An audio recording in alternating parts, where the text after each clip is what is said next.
16 presidents. One nation. The Republic of the Philippines. Let us go back in time And rewind back in the day. Here in Scholar's Notes. Many things have changed over the years, and some of them have been forgotten, but never this man who was once the nation's leader. More than 70 years ago, there was this individual who made another significant part of the Philippine history. Briefly served as the 5th President of the Philippines, Manuel A. Rojas. On January 1, 1892, Manuel Acuña Rojas was born in Capiz. He was the son of Gerardo Rojas Jr. and Rosario Acuña. In 1914, he earned a law degree from the University of the Philippines College of Law. He was the Philippines' 5th president. His administration proved unequivocally that political autonomy without economic independence breeds reaction, continuance of social inequalities, and exploitation. But as they say, life comes to an end one moment in time. He died of a heart attack at the age of 56 at Clark Air Base in Mabalacat, Pampanga, before completing his tenure.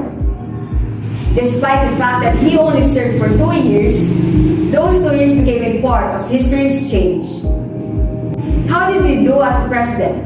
What exactly does he contribute? What was it like in the Philippines back then?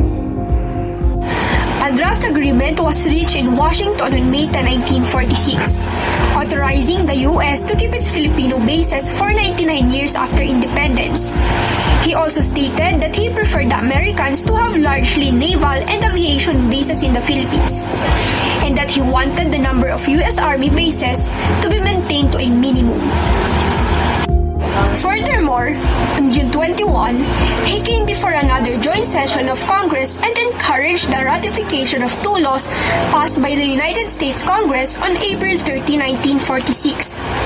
The Tidings-McDuffie Act, also known as the Philippine Rehabilitation Act, and the Belt Trade Act, also known as the Philippine Trade Act. Reputed to be the most bomb-destroyed country in the world, the Philippines was in a sorry mess. Because of that, the country was facing near bankruptcy. There was no national economy and even export trade. On the other hand, imports were to reach the amount of $3 million. There was need of immediate aid from the United Nations Relief and Rehabilitation Administration. President Rojas, with bold steps, met the situation with the same confidence he exuded in his inaugural address, when he said, "The system of free but guided enterprise is our system." Among the main remedies proposed was the establishment of the Philippine Rehabilitation Finance Corporation. This entity would be responsible for the construction of 12,000 houses and for the grant of easy term loans in the amount of 177 million pesos.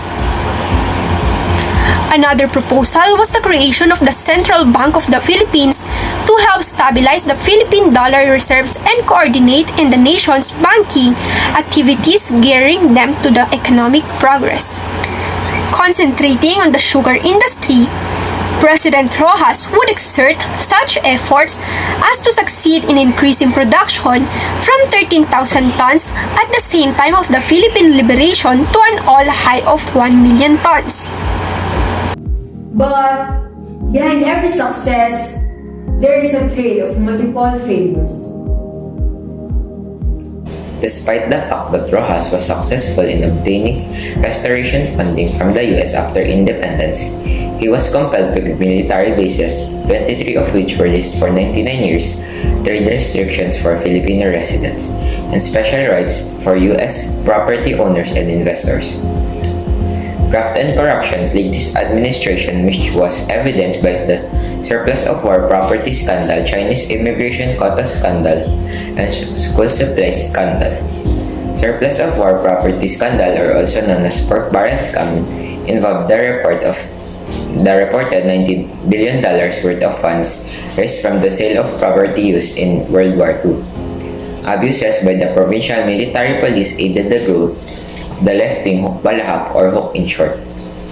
Movement in the countryside, his ruthless attempts to crush the Huks sparked significant discontent among the peasants. Now that we are preparing to meet a new set of politicians ready to serve the country, can we say that someone from his ancestry is deserving to run as our president?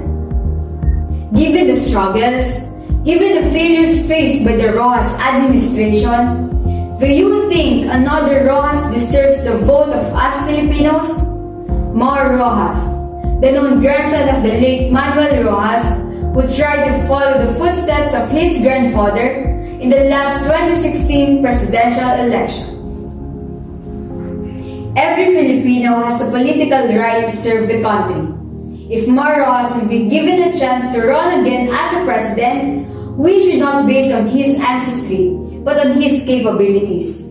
When he ran as a presidential candidate, his advocacies were addressing poverty, good governance, corruption, education, and job creation. They might have the same blood, yet they are two different persons.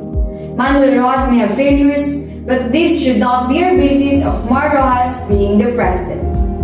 If Mar Rojas is elected, the government of former President Manuel Rojas has yet to specify how he will run the Philippines. They may have the same name, surname, and blood, yet they are still distinct individuals. But in the end, our decision on who will become the next president is in our hands. Therefore, we should be careful about who we put in the position. Do not base on his ancestry, but on his background as a person himself.